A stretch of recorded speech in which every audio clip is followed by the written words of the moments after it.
Hello বন্ধুরা, তো আজকে আমি চলে এসেছি একটা নতুন ব্লগ নিয়ে। তো দেখো, এটা হচ্ছে চিলি পনির, বুঝলে? তো দেখো, আমি কড়াইতে তেল গরম করতে দিয়ে দিয়েছি। আর এখানে কিছু যা যা উপকরণগুলো রাখবো সেগুলো দেখো রাখা আছে। ক্যাপসিকাম কুচি, আদা কুচি, কড়াইশুঁটি, কাঁচা লঙ্কা কুচি, টমেটো কুচি।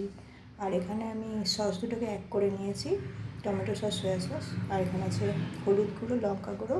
আর এখানে মেন পার্ট পনির। তো এবার রান্নাটা শুরু করা যাক। তো সবার প্রথমে আমি এখানে অ্যাড করে দিচ্ছি পনিরগুলোকে প্রথমে ভেজে নিতে হবে। তো পনিরগুলো অ্যাড করে দিচ্ছি।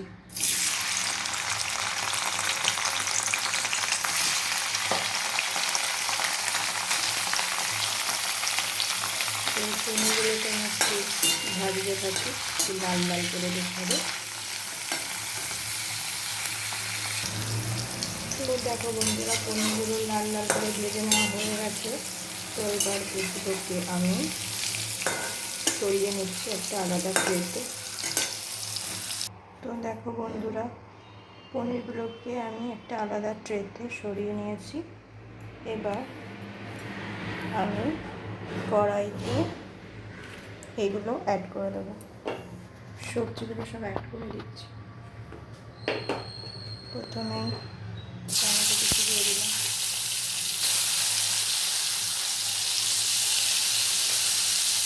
তারপরে ক্যাপসিকামগুলো দিয়ে দিচ্ছি,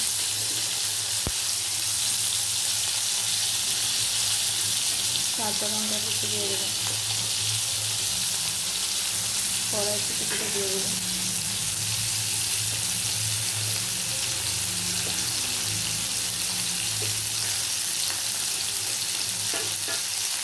সবশেষে আদা কুচিটা দিয়ে দিচ্ছি। এবার এগুলোকে একটু ভালো করে নাড়তে থাকি। তারপরে কিছু মশলা অ্যাড করবো, একটু সবজিগুলো নরম হোক, তারপর মশলা অ্যাড করবো। তো দেখো বন্ধুরা, সবজিগুলো মোটামুটি নরম হয়ে গেছে। এবার আমি এসে অ্যাড করে দিচ্ছি একটু হলুদ গুঁড়ো, একটু কাশ্মীরি রেড চিলি পাউডার। তারপরে আমি একটু সুগার অ্যাড করছি, দিয়ে এটাকে ভালো করে নাড়তে মিশিয়ে ভালো করে।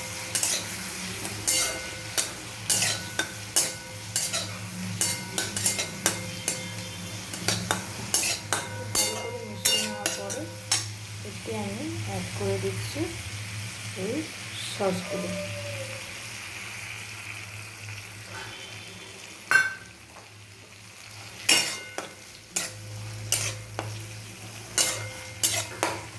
এটা একটু ভালো করে মিশে যায়, তারপরে একটু পনিরটা অ্যাড করে দেবো। তো দেখো বন্ধুরা, সবজিগুলো বেশ ফুটে উঠেছে। এইবার আমি এর মধ্যে পনিরগুলো অ্যাড করে দিচ্ছি।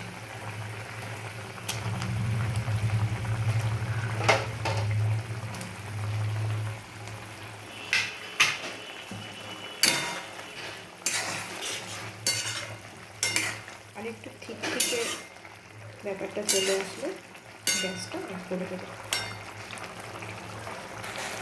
তো দেখো বন্ধুরা, রান্নাটা প্রায় শেষ হয়ে গেছে, জলটাও অনেকটা কমে এসেছে। এবার আমি এটাকে প্লেটে সার্ভ করে নিচ্ছি, জায়গায় সার্ভ করে নিচ্ছি। তো ফাইনালি দেখো, আমি জায়গায় পনিরটা সার্ভ করে নিয়েছি। দেখো কেমন দেখতে লাগছে, গরম ধোঁয়া উঠছে। এটা নিরামিষ চিলি পনির রেসিপি। তো তোমাদের রেসিপিটা কেমন লাগলো তোমরা অবশ্যই আমাকে জানাবে, কমেন্ট করে জানিও। আমার পাশে থেকো, চ্যানেলটাকে সাবস্ক্রাইব করে নিও। আর যদি ভালো লাগে তো একটা লাইক করে দিও অবশ্যই। তো টাটা, আবার দেখা হবে কোনো একটা নতুন ব্লগে।